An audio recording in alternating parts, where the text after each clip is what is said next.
ये सब मैंने खुद बहुत ध्यान से चुने हैं। अब से शैडो गैंग तुम्हारे आदेश में रहेगी। Shadow gang, hello young miss high leader, तुमने नाम तय करने में बहुत देर कर दी, इसलिए मैंने तुम्हारी क्षमता के आधार पर इसका नाम रख दिया। तुम्हें पसंद नहीं आया क्या? नहीं, ठीक है, ये सभी सी रैंक है। इतनी ताकत कहीं भी काफी मानी जाती है, लेकिन ये सब लोग मास्क क्यों पहने हुए हैं? ताकि उनकी पहचान उजागर ना हो और उन्हें धमकी ना दी जा सके। और वैसे भी क्या ये कूल नहीं लगता तुम्हें? यकीन है कि ये सिर्फ इसलिए नहीं है क्योंकि आर्टिस्ट इतने सारे चेहरे बनाने में आलसी था। तो आगे हमें क्या करना चाहिए? जाहिर है हम काम छीनेंगे। मैं ब्लैक पैंथर गैंग के सारे कमीशन जॉब्स छीन लूंगा। इतना सारा काम क्या हम संभाल पाएंगे? चिंता मत करो, हम सिर्फ कीमती वाले ही लेंगे। बाकी के लिए मेरे और प्लान है। तुम बेकार कचरा इस नए उभरते शैडो गैंग को सारे काम कैसे छीनने दिया क्या? मुझे सच में तुम्हें सिखाना पड़ेगा कि इससे कैसे निपटना है। अगर वे परेशानी पैदा कर रहे हैं तो लोगों को भेजो उनसे निपटने के लिए। हम उनसे निपट नहीं सकते क्या?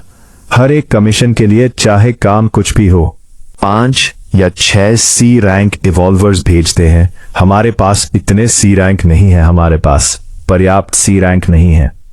कमबख्त ये गैंग आखिर आई कहां से?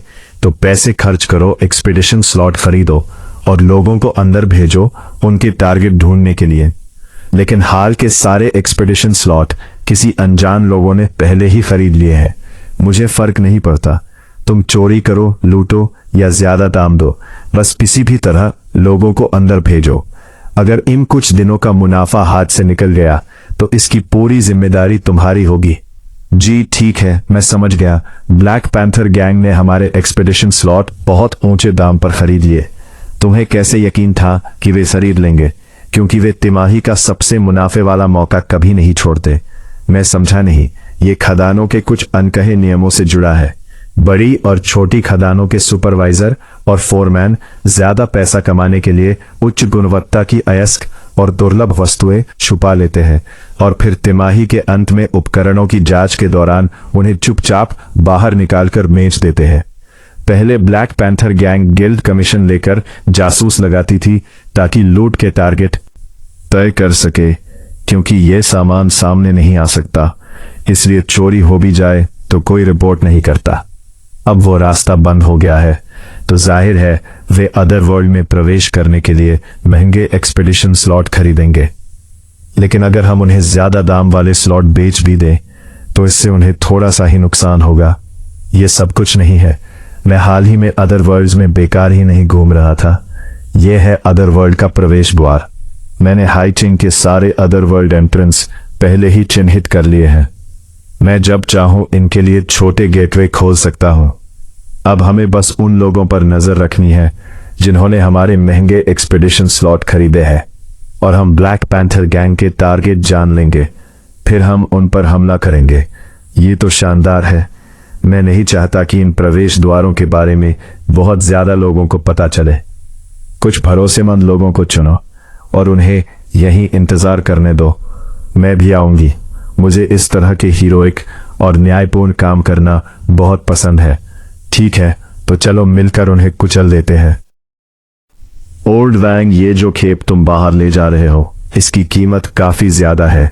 चिंता मत करो, तुम्हें तुम्हारा हिस्सा जरूर मिलेगा। तो फिर सबकी तरफ से मैं तुम्हें धन्यवाद दूंगा। सावधान, ये क्या हो रहा है? अरे क्या हुआ? माल में कोई दिक्कत है क्या? माल बिल्कुल ठीक है, लेकिन अब जल्द ही परेशानी तुम्हें होने वाली है। एक असेंडर, भागो मत भागो, तुम कचरा हो। मैं अभी खेल खत्म नहीं करना चाहता। हाँ, मैं तुम्हारे साथ खेलूंगा। शैडो स्टेप, ये कुत्ता कहां से आ गया मेरी मस्ती खराब करने? तुम उन बी रैंक की बात कर रहे हो क्या? और ये लोग इन्हें भी मार दे? नहीं, इन्हें मारना ब्लैक पैंथर के लिए बहुत आसान होगा। मेरे पास इससे बेहतर तरीका है। तुमने मेरे साथ क्या किया, वापस जाकर ब्लैक पैंथर को बता देना। ये सब मैंने किया है। शैडो गैंग का ली यी, वो मरा हुआ माइनर इतना ताकतवर कैसे हो गया? अब समस्या ये है कि ऊपर से हमारे लोग ठीक लगते हैं, लेकिन असल में उनके पूरे शरीर की हड्डियां चकनाचूर हो चुकी हैं। सबसे अच्छे संसाधन होने पर भी ठीक होने में कम से कम आधा साल लगेगा। एक आदमी पर कम से कम 50 लाख। इस बार 6 लोग हैं, मतलब 30 मिलियन रिंग। एक नया मैसेज। हमारे बाकी 2 ग्रुप भी फेल हो गए क्या? किसने किया ये ली ही था। नामुमकिन तीनों जगहों के बीच सैकड़ों किलोमीटर का फासला है। ली उड़ भी सकता हो तो भी एक साथ हर जगह नहीं पहुंच सकता। लेकिन सच में वही था। हमारे लोगों ने चोरी से वीडियो भी रिकॉर्ड की थी। नहीं मत करो। तुम चुपके से रिकॉर्डिंग कर रहे थे। पास मत आओ। ब्लैक पैंथर, तुम्हारे लोग मार खाने के भी लायक नहीं है। क्यों ना तुम खुद आ जाओ। इतने सारे आदमियों का 1-2 साल इलाज कराना पड़ेगा। खर्चा भी काफी आएगा, है ना? कमबख्त ली, मैं तुम्हें जरूर मारूंगा।